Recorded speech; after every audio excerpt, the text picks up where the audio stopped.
Graça e paz, amados e amadas, estamos em número 7 e aqui nós vamos falar sobre a dedicação do tabernáculo, as ofertas dos chefes das tribos. E nós vemos aqui que esse capítulo é um dos capítulos mais longos, faz parte de uns capítulos mais longos do Antigo Testamento. Então vamos ver qual tão importante nós temos aqui de lições, de princípio para nós. Vejamos no versículo 1. No dia em que Moisés concluiu a armação do tabernáculo, a tenda sagrada, ele o ungiu e dedicou ao serviço de Deus, junto com todos os seus utensílios. Igualmente ungiu e consagrou o altar e todos os seus objetos. Então aqui, pensa, foi o momento que eles terminaram toda a armação do tabernáculo, a tenda, com todos os seus utensílios, eles iriam consagrar ao Senhor. Tudo isso. Então, isso vai nos remeter lá para Êxodo 40. Se nós vermos Êxodo 40, está falando sobre Deus manda Moisés levantar o tabernáculo. E fala lá também que o tabernáculo é levantado e a nuvem cobre o tabernáculo. Então, Êxodo 40, aqui em Êxodo 7, mostra o que? Uma continuidade de Êxodo 40. E em Êxodo 40, versículo 33, diz assim: levantou também o átrio ao redor do tabernáculo, que é toda aquela parte externa, né? E do altar, e pendurou o reposteiro da porta do átrio. Assim Moisés acabou a obra. Assim Moisés acabou a obra. Então aqui terminou a obra. E o que aconteceu lá em Êxodo, depois dá uma lida do versículo 34 a 38, que a nuvem cobriu a tenda da congregação e a glória do Senhor encheu o tabernáculo. E aí nós temos no finalzinho do capítulo 6 de Números, nós temos o quê? O Senhor falando para que dê a bênção aos filhos de Israel, falando para que dê a bênção à nação de Israel, e diz assim: assim abençoarei os filhos de Israel e dizei a eles: Yahvé, o Eterno, te abençoe e te guarda. Faça o Senhor resplandecer o seu rosto sobre ti e te agracie. Que o Eterno revele a ti a sua face de amor e te conceda paz. Assim eles invocarão o meu nome sobre todos os israelitas e eu os abençoarei. Então veja só, tinha terminado a tenda, tinha sido ungido tudo ali. Aí em Êxodo 40 fala que a presença do Senhor tomou conta e houve aqui no final do capítulo 6 de Números a bênção sacerdotal. Olha que coisa gloriosa. E o que nós vemos então a partir do versículo 2? Olha só. Então, você vê, depois de tudo isso, olha o que aconteceu. Então, os líderes de Israel, os chefes das famílias que eram os líderes das tribos encarregados do recenseamento, apresentaram suas ofertas, suas dádivas. Um coração de gratidão foi tanto, um coração assim constrangido, que eles o quê? Ofereceram as suas dádivas. Versículo 3 vai falar quais foram as ofertas que eles fizeram. Então, o que eles trouxeram à presença de Yahvé? Trouxeram 6 carroças cobertas e 12 bois, um boi de cada líder e uma carroça de cada 2 líderes, e ofereceram diante do tabernáculo. Então, olha só, eles ofereceram essas dádivas, nós vamos ver depois com mais detalhe.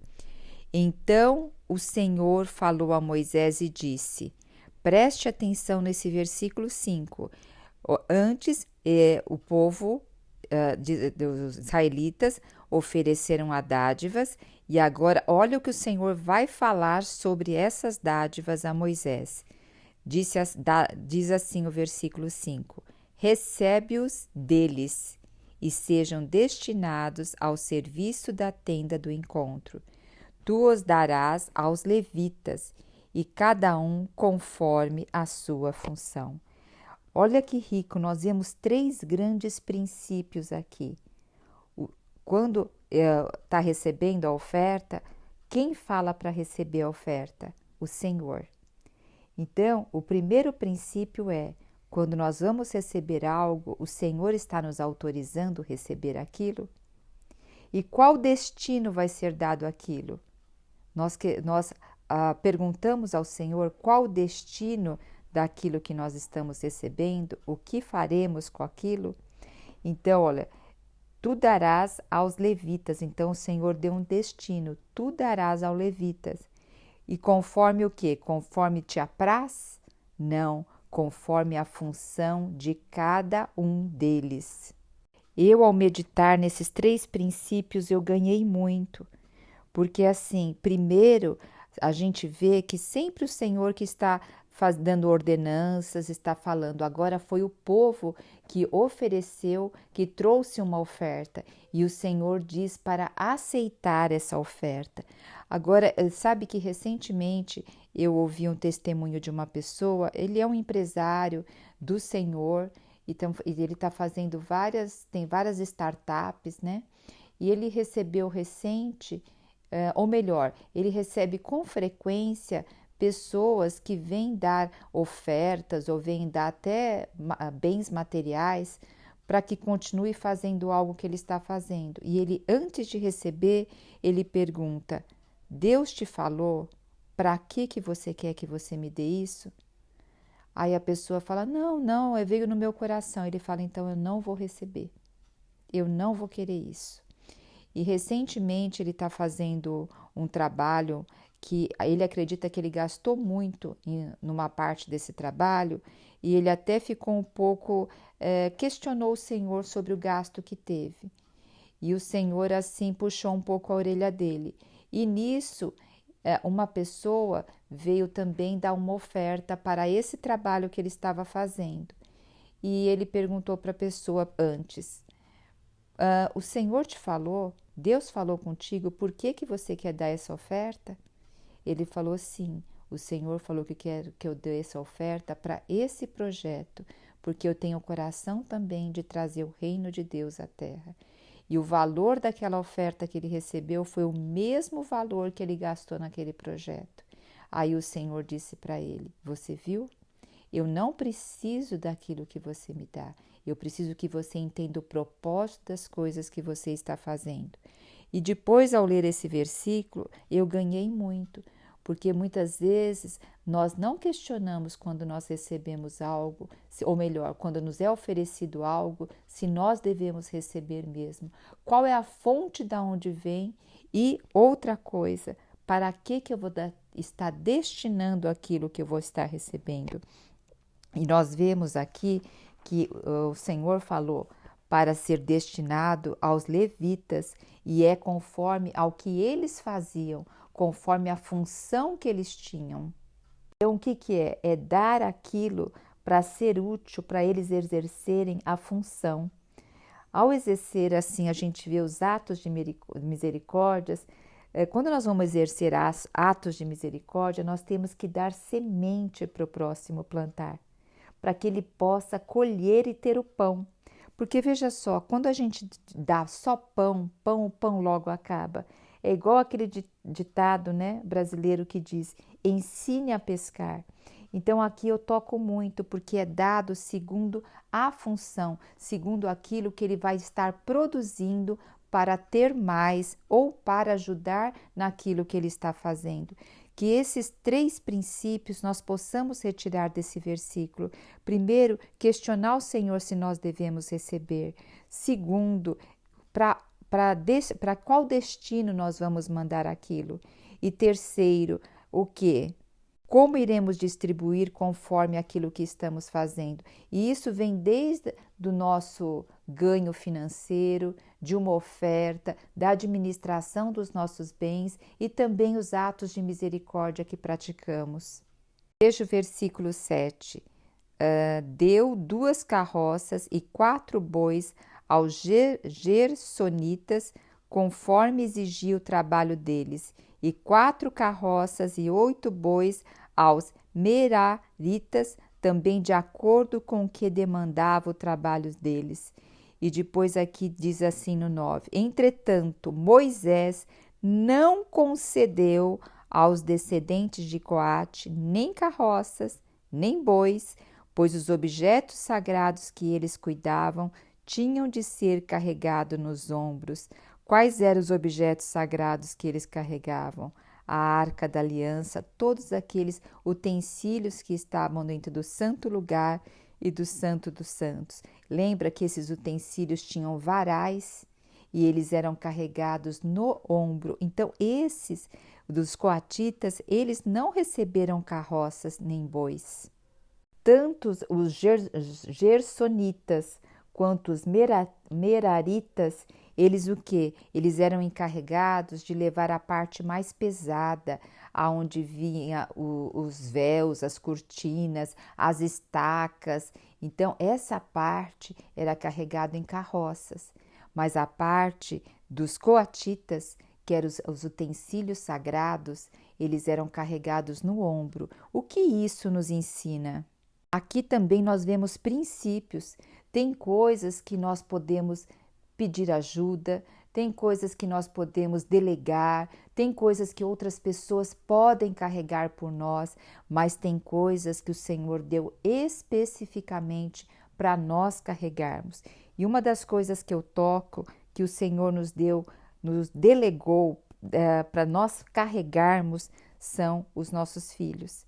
E hoje, muitas vezes, nós estamos numa geração onde é como se tivesse carroças carregando os filhos, como se fosse dar assim a responsabilidade para a escola, responsabilidade para uma babá, inclusive a babá eletrônica, que hoje é uma televisão, é um celular, é joguinhos no celular. Isso é o que? Tirar de cima dos ombros. E essas coisas são coisas que o Senhor nos deu como santas, porque é o crescer e multiplicar, é o treinar uma nova geração. Então, essas coisas não dá para delegar, e sim aqueles que optaram por ter filhos têm que carregar nos ombros. Eu peguei os filhos como algo muito fácil de explicar e também porque o Senhor é que constituiu a família. E dentro da família nós sabemos a responsabilidade que o Senhor coloca nos pais, porque está gerando uma nova geração. E desde lá do Jardim do Éden o Senhor deu essa ordem, né? Ou melhor, até essa bênção, né? De gerar e multiplicar e encher a terra. E isso são aqueles sagrados que nós carregamos nos ombros. Eu quero até dar um exemplo para vocês, que eu sei que podem falar, mas hoje a mulher trabalha isso, aquilo. Sim, nós sabemos disso. Agora, aqui eu também estou falando do tempo de qualidade. Quantas mulheres também muitas vezes estão em casa com os seus filhos, mas não têm tempo de qualidade. Deixa seus filhos muitas horas na frente de uma televisão, com o celular na mão. Sabe que no Vale do Silício, na Califórnia, é onde tem os maiores desenvolvimentos tecnológicos. E aquelas pessoas que fazem esse desenvolvimento tecnológico, de celulares de ponta, de toda essa tecnologia de internet, eles mesmos não permitem que seus filhos usem esses aparelhos até mais ou menos na faixa de 4 anos de idade. Hoje se sabe muito bem que uma criança em média até 4 anos de idade, ela é totalmente prejudicada o seu cérebro, a sua inteligência e a sua criatividade mediante os aparelhos eletrônicos. Essa geração de hoje, que nasceu com a era da informática, é a primeira geração que vai ter um intelecto menor do que os seus pais, no sentido que de cognição e até de prolongamento da vida. Esse estudo já está sendo feito, porque o que está exigindo do cérebro pelo meio de um aparelho eletrônico está acima da capacidade do desenvolvimento da criança e está acelerando vários processos inadequados, aonde nós vamos ter uma geração que vai ter muitos problemas emocionais quanto à ansiedade, a lidar com frustração, a não saber esperar, a não tudo querer de imediato. Então vamos repensar isso, aquilo que o Senhor nos deu para outros poderem nos ajudar e aquilo que o Senhor nos deu para carregar no ombro. Pense na sua vida, o que você pode delegar e o que você realmente tem que colocar nos ombros. Assim como Moisés consultou o Senhor se podia receber, o que era destinado e como ia distribuir, vamos à presença do Senhor e tudo que chega a nós e tudo que nós assumimos de responsabilidade, vamos ver como o Senhor nos dirige quanto a isso. Eu sei que eu fugi um pouco do texto, mas eu fui atrás do princípio, aonde o Senhor também tem muitas coisas a falar mediante a palavra dele, quando a gente cava o quê? Princípios na sua palavra. A partir do versículo 10, nós vamos ver agora as ofertas sendo trazidas, né? E diz aqui, os príncipes fizeram então uma oferta para a dedicação do altar no dia da Assunção. Lembra que a gente falou agora de Êxodo 40? E trouxeram as suas ofertas perante o Senhor. Yahvé disse a Moisés, cada dia um dos príncipes trará a sua oferta para a inauguração do altar do meu serviço. Então, o que nós tínhamos aqui? 12 tribos. Então, foi trazido que no primeiro dia apresentou quem? A tribo de Judá. E aqui nós vamos ver a oferta. Nós vamos ler só de Judá, porque todas as outras vão ser a mesma coisa. Porque nós vamos ver aqui que depois nós vamos ter quantas ofertas aqui trazidas? Nós vamos ver 12, que equivale às 12 tribos de Israel. No primeiro dia, de quem foi a oferta? Da tribo de Judá. Lembra, a tribo de Judá era a primeira que se levantava a partir do momento que eles iam começar a andar ali no deserto. E da tribo de Judá que veio o nosso Senhor Jesus, né?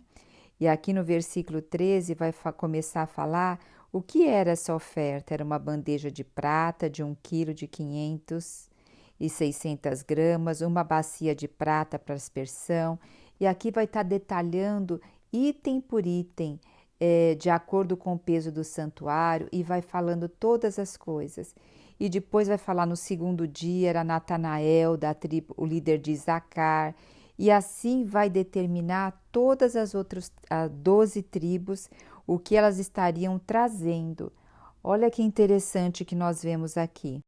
Nós vimos que no capítulo 6 teve a bênção sacerdotal, né? E depois o povo começou a ofertar ao Senhor, e a oferta era composta de prata, de ouro, e isso era o que? A base do viver, né? Ou melhor, a prata e o ouro, ela condiz o que? Com a natureza de Deus. São as coisas que para o homem é tido como o máximo. Por quê? Porque representa isso a glória de Deus. E nós vemos também o quê? Que Jesus hoje é a nossa bênção. Então, Jesus hoje, ele foi dado a nós como toda essa bênção. Aqui nós vemos o povo oferecendo e Deus ofereceu o máximo para nós, que foi Jesus Cristo. A natureza da oferta condiz com a natureza de Deus. E é o que o homem muitas vezes busca, né? Até materialmente falando, como ostentação aqui no mundo. Mas a verdadeira oferta dessas coisas está na natureza de Deus. Deus tem essa natureza. Qual é o maior ouro que tem hoje em nós? O maior ouro é o próprio Senhor Jesus, que é a natureza de Deus em nós. As ofertas foram dadas voluntariamente, né? E Jesus se deu voluntariamente por nós, para que nós hoje nos demos a Ele também como oferta. E qual é a nossa maior oferta? É a nossa vida, inclui a nossa atenção, o nosso tempo, colocar Ele em primeiro lugar. O que é isso? É ter intimidade com o Senhor, é ter sede e fome da sua palavra, é cavar na sua palavra, é ruminar. Isso é a maior oferta que hoje nós podemos dar ao Senhor, porque Ele se deu a nós primeiro. Veja só, aqui o Senhor tinha dado o tabernáculo, a unção, Ele desceu com a presença dEle, depois o povo voluntariamente se deu por meio de oferta. E hoje nós o quê? Nos damos por meio de oferta, que é ofertar a nós mesmos ao Senhor. Quando nós damos o nosso coração ao Senhor, o que nós temos, as coisas materiais, elas estão juntas, porque nós temos plena clareza que nada é nosso aqui na terra, nós somos apenas mordomos, nós somos apenas administradores do Senhor. Saiba, Deus não está interessado na sua oferta material, Deus está interessado em seu coração. Ele quer um singelo coração que se achegue a Ele e depois tudo vai junto. Hoje as pessoas buscam o Senhor para terem presentes, como se o Senhor fosse Papai Noel. Não, o Senhor, Ele quer ter intimidade conosco, Ele quer habitar em nós, Ele quer realmente ter uma relação, um relacionamento conosco. Desde o jardim do Éden, o Senhor amava a presença do homem e o homem preferiu comer da árvore da independência para não ter a presença de Deus. E hoje nós o que? Estamos aqui ouvindo esse áudio, que buscando a presença do Senhor, tendo esse singelo coração, voltando ao início e depois tudo que é nosso acompanha, acaba sendo a nossa oferta. Aleluia! Jesus Cristo é o nosso Senhor.